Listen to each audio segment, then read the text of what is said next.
Good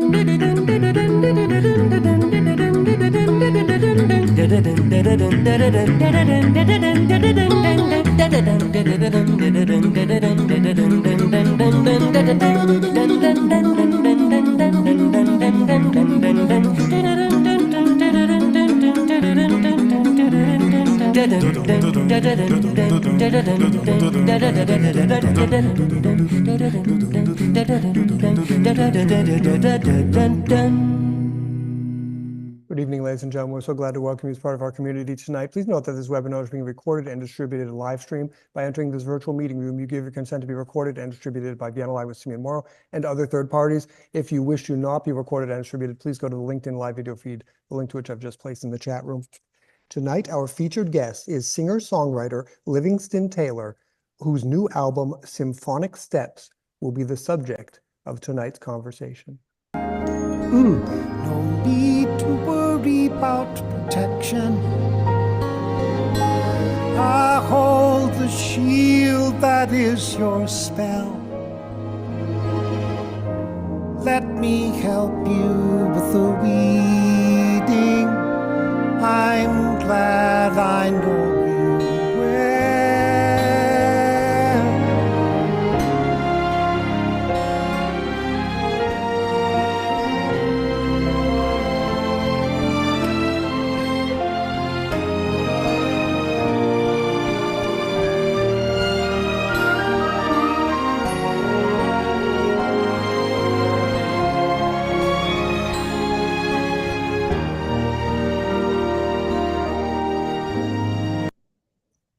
Welcome, Livingston. Gosh, I hadn't heard that in a while, and that sounded good, Simeon. Delighted to be with you. Delighted to be with you. Livingston, so tell us a little bit about where you come from, how your musical tastes were formed, and why you decided to become a professional musician. Well, I was born in Boston, Massachusetts, November 21st, 1950. Quickly after my birth, my father, who was raised in North Carolina, and he had come to Boston to not only wind up marrying my mother, but he had come to, he went to Harvard Medical School and did his residency at MGH, but then went back to North Carolina, Chapel Hill, North Carolina, with myself and at that point, my three siblings, Alex, James, Kate, myself. There was a fifth one born in North Carolina. And so we were part of the academia of the University of North Carolina. And yep, that was paying work. I loved music. Music was around all the time. My parents very enthusiastic about music, and all of us played. Our oldest brother Alex had the first band, and he fought all the wars with my parents about being a musician. And they were just flat tuckered out when James, Kate, and I came along. And so our path was made easier by the fact that our oldest brother broke trail. We came up in a time, late 60s, where popular music was a rising tide, and simply we were lifted on that rising tide. And yes, I started making music, and people started paying me, and attractive people wanted to touch me, and so I just kept on doing it. So your parents, they must have been, must have influenced you a lot. If you guys love music so much, how come? Is there anything in particular? How is it that you guys were so crazy about music? There was a lot of music around our house. A lot of show tunes. Our oldest brother Alex brought into the house a lot of rhythm and blues, Elvis Presley, Bobby Blue Bland, Ike and Tina Turner, the Swan Silvertones. This wonderful eclectic um, uh, brew of music is what we were in. But again, music was a rising tide in those days, and that rising tide lifted us. So is it fair to say that really you guys were in keeping with the boomer generation? You guys were doing your own thing. It wasn't, you guys were discovering the music. It wasn't necessarily that your parents were introducing you We to music. were really discovering it on our own. Also, as your older listeners will understand, parents in those days left children alone. They had their own lives, and they didn't spend all their time worrying about what the hell their kids were doing. The instructions were to leave the house at 8 in the morning, don't die, don't make somebody pregnant, and come home for dinner. Yeah, and that was about it. So really, the invention of a life was doable in that circumstance. Also, really important was that it was wonderful to have parents who were supportive, but not intrusive. They had their own lives. We had ours. We made music. I think that they were delighted when we were successful making music. And so, yeah. Okay, let's listen to our next track. This is, excuse me? I said good. Okay. I've forgotten what the next track is. You told me, Simone, but This is When Sunny Gets Blue. Here we go. yes. Thanks, Simeon.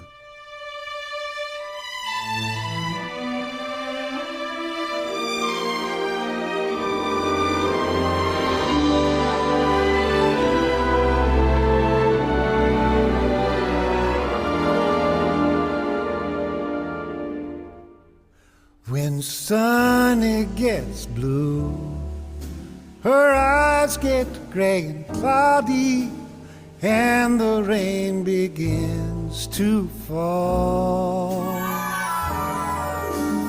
Pitter-patter, pitter-patter, love is gone, what can matter?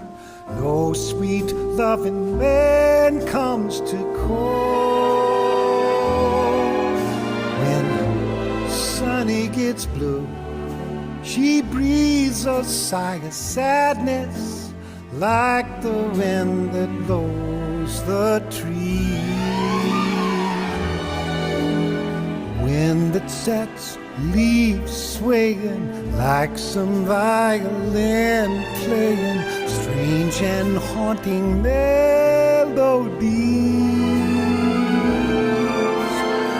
People used to love to hear her laugh, to see her smile. That's how she got her name. Since that sad affair, she's lost her smile and changed her style. She hasn't been the same. But memories fade, and pretty dreams will rise up where the other dreams fell through. Hurry, new love, hurry here, and wipe away each lonely tear, and hold her near when Sunny gets blue.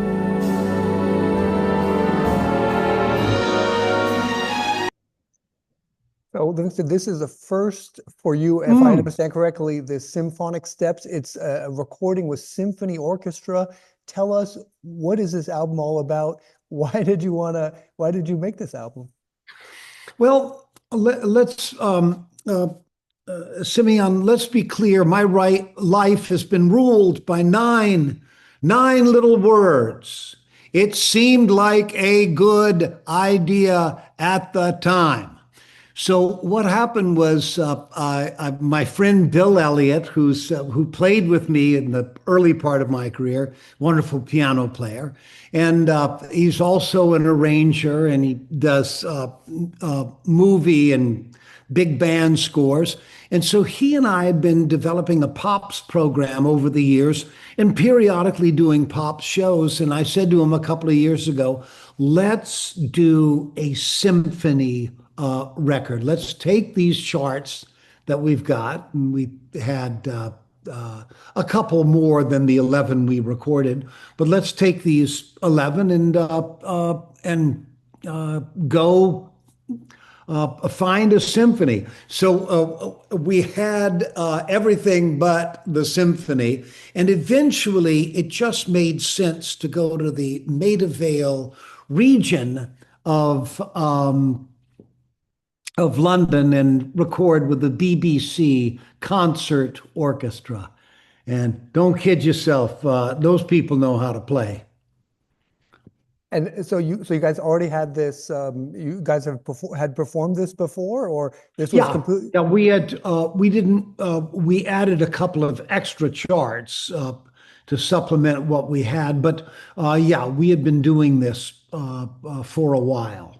What did you first think when you first stood up in front of this orchestra in London? I mean, well, what I immediately thought was that I was completely out of my element and had bitten off far more than I could chew. And I probably still feel that way, but I don't care.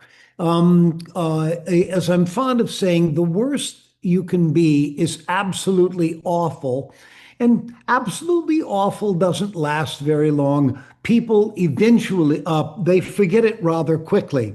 Unless you were so awful that they like wrecked their car, or in a fit of pique, they struck somebody in the face. It's okay to go and try things. Let's listen to our next track. This is Everybody's Just Like Me. Ain't it grand when life ain't so hard?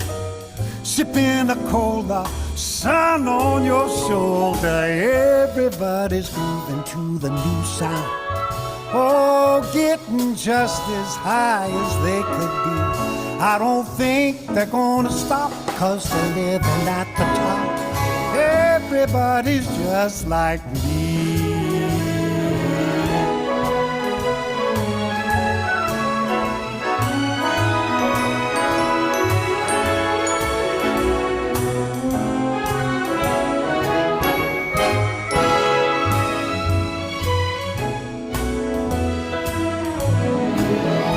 First date, Saturday night, all nervous with those shaky knees.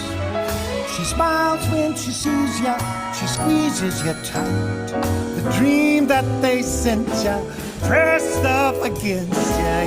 Everybody's thinking they're lucky, 'cause if they're here it means they won the lottery. Pop that fine champagne, raise up a little cane, throw out the umbrella, dance barefoot in the rain. Make 'em call the cops, prove that you're insane. You're gonna be what you were meant to be. Everybody's just like me.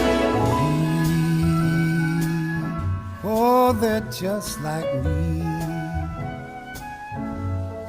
Just like me, fit as a fiddle, little thick around the middle. Just like me, they like to sing and shout, often mistaken, never in doubt. Like me, everybody just like me, just like me. Just like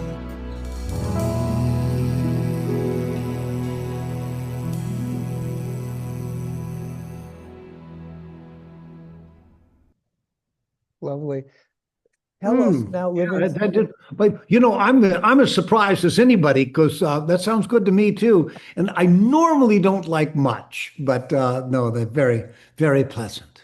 And tell us about your as a so everybody's not just like you. You're an incredible performer, incredible musician, songwriter, all these things, and you've been doing this for a very long time. As you said, it started already when you were young with your brothers and sisters. Well, yeah, I've been making a living doing it for almost, yes, 54, 55 years. I started when I was 17 and I'm, 74 now. You do the math. I've been at it for a while. Tell us about what you've learned over the years and what's important to you. You said you decided to work with Bill on this. You guys have worked together before. What's important in a musician? What have you developed over the years as a performer? I know also you've done a stage, I believe, an acting class at the Berklee College of Music that you designed to be a performer. Tell us tell us about, some of your stories about what you learn. I mean, over 50 years of doing this very, very specific career. Well, as anybody who will tell you that is at my stage of life, the only thing you actually learn is just the unfathomable depth of your ignorance.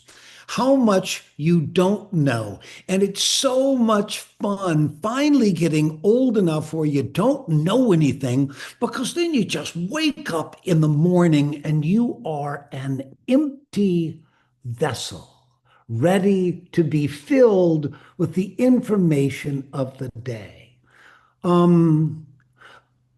Now, that said, I have seen, it's my belief that what intelligence is actually pattern recognition.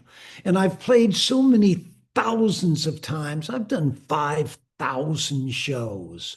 I've critiqued, in terms of critiquing students' performances, I've critiqued 10,000 of their performances. So I've seen a lot of patterns, and I've seen why people are and I'm fascinated why people are good, but I'm also equally fascinated by why people are terrible. And so failure interests me greatly. Also, the good news is that if you like failure, there's a lot more material around, because the failure to success ratio is 40-1.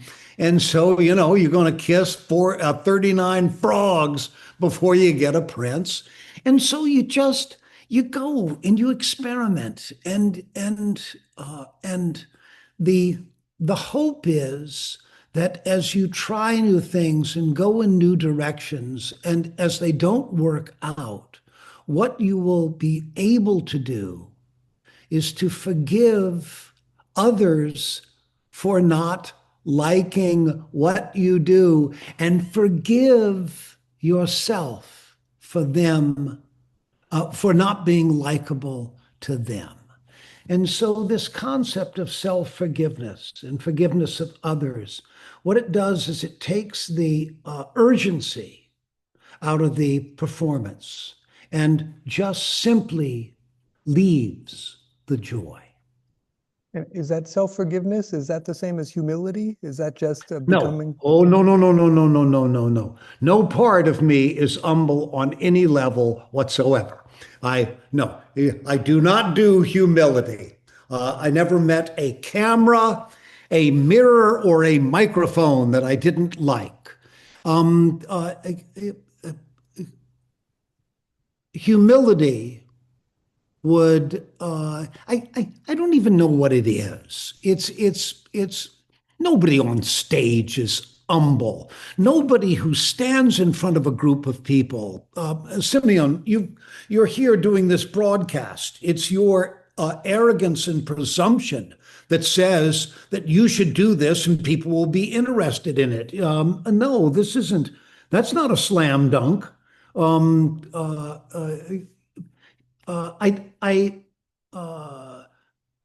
Humility, again, I just don't even spend much time with it, because I don't. Now, can there be gratitude? Yes, gratitude and forgiveness Absolutely. Indeed, gratitude and forgiveness are the only anecdotes for old age. Um, uh, because, anyhow, I have an idea. I want to do this symphony record. I've got the charts. Bill wants to do it. Somebody's going to have to write a check for this, and that was me. I financed doing this project, and I had so much fun at the beginning of the recording. I looked at the symphony, and I when we first met. And I looked at them and I said, I want you to know that last night in my hotel, anticipating this morning's start, I was fearful that I had made a deep, terrible decision, financial and otherwise.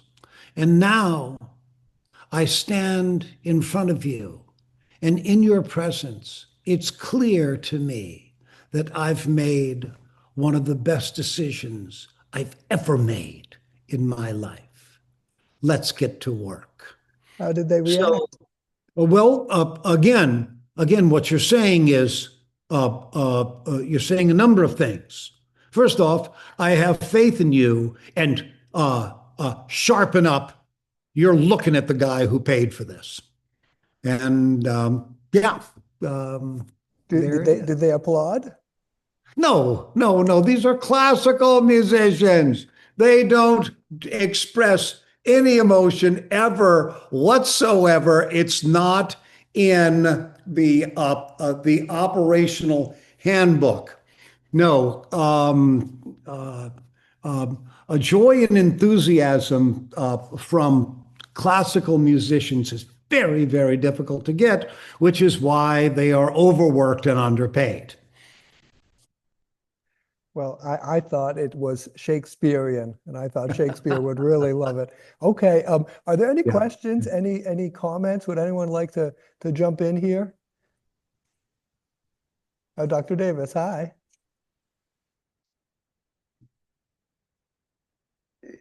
There you go. I think I'm unmuted now.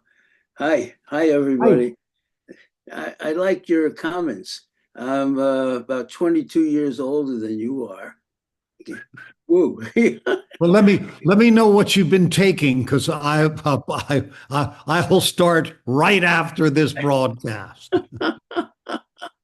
I live up in Plattsburgh, New York, and that's where Sim is from as well. And did you know the Taylor family up here? I do not know the Taylor family up there. If they're rich and good looking, I will claim them immediately. Other than that, we'll have to do a little investigation. You make me think of Milton Berle a little bit, but very good. I enjoy your music very much so, and I'm glad Sim has put you on. Doctor, I appreciate that very much. Thanks, Dr. Davis. Thanks for coming.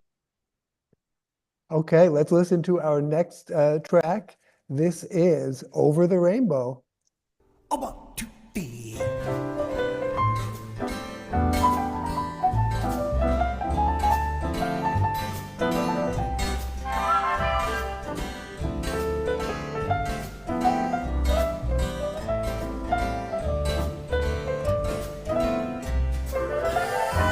Someday I'll wish upon a star. I'll wake up where the clouds are far behind me, where troubles melt like lemon drops away above the chimney tops. That's where you're gonna find me.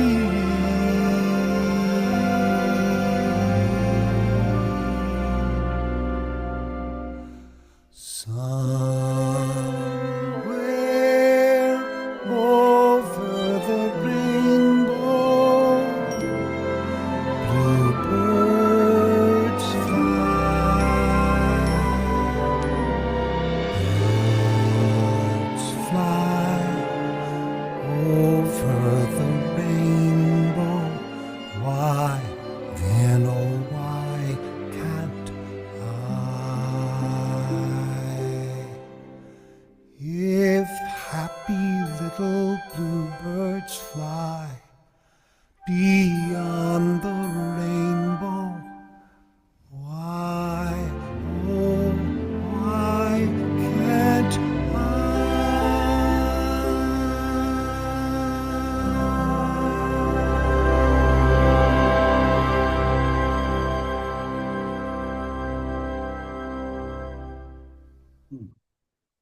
Lovely.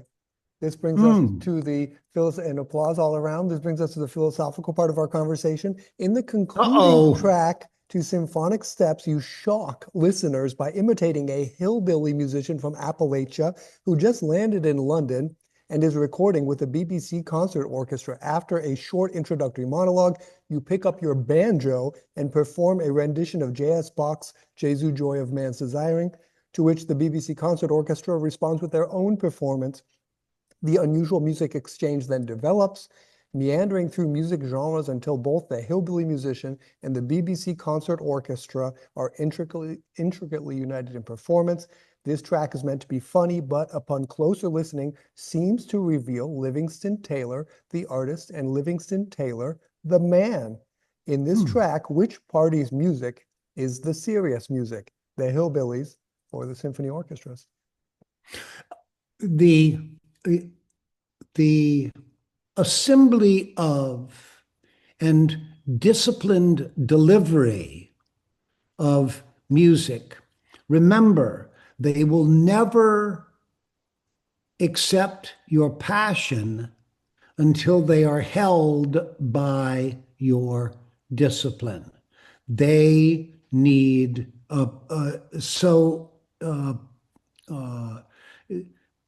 what I say to my students is, let the song do the heavy lifting. Now, this thing that I do with the symphony, it's shtick, it's routine. And shtick and routine is fun. It's fun to do a bit, and everybody knows it's a bit. And it allows me to fold together the idea of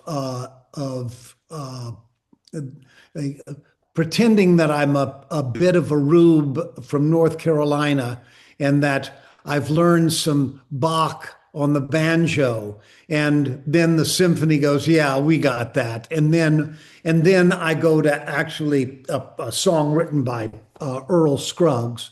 And yeah, it's fun to do.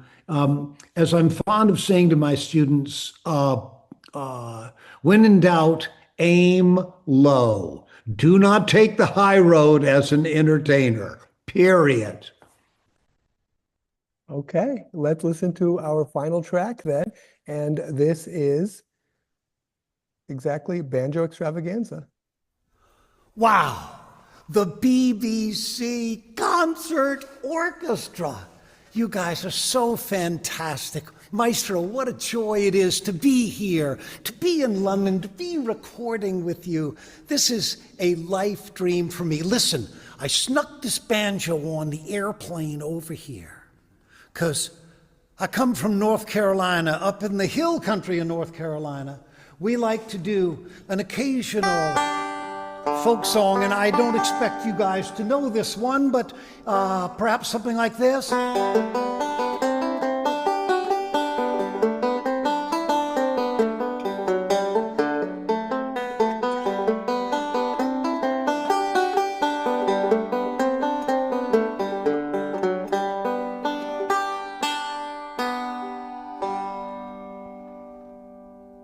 No chance you people have heard of that. I think we recognise that one, yeah. Should we play our version?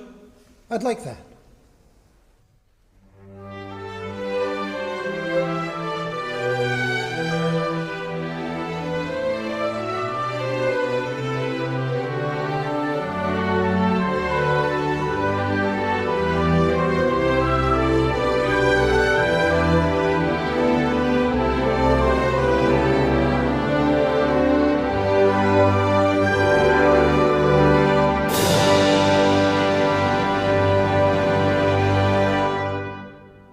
That was fantastic. I didn't know you guys had this stuff. I'm going to go a little deeper into that hill country. The great Earl Scruggs.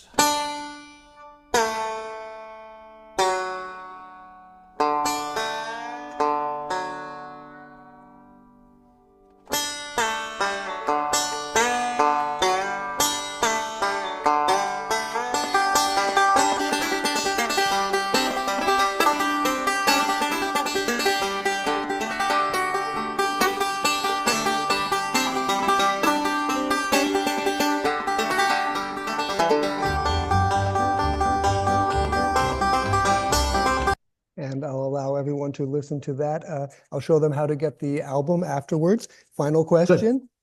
What do you wish all of us who listened to this album that you realized after the first night in London was a very, very good idea to make? Well, what I love people to take away from my music all the time, particularly classical musicians, say, well, you have to do something to people. You have to affect them. And the answer is no. You need to leave people alone. People, all they want to be is seen. Some people like to like my music. Some people like to not like my music. That's okay. I really... It was me. I needed my music to be able to be with human beings. I needed to find a way to have a common familiarity with which I could have relationships with people, with my audience. I need them. They do not need me. This is a one-sided relationship. It was me who asked them for their attention. They get the right to not give it. And I get the right, and this is very important, when they don't care for my music, I get the right to have that rejection break my heart. And let me explain what an audience can do with a broken heart. You can then let an audience heal your broken heart. And man, that makes them feel very, very good indeed. All win by an audience healing an artist's broken heart. Let's see how we can get the album.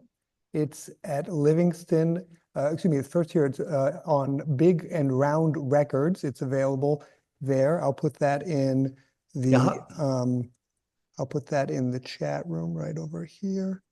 Big Round Records, and you can buy the CD, you can stream it, you can listen to it, I believe, right here.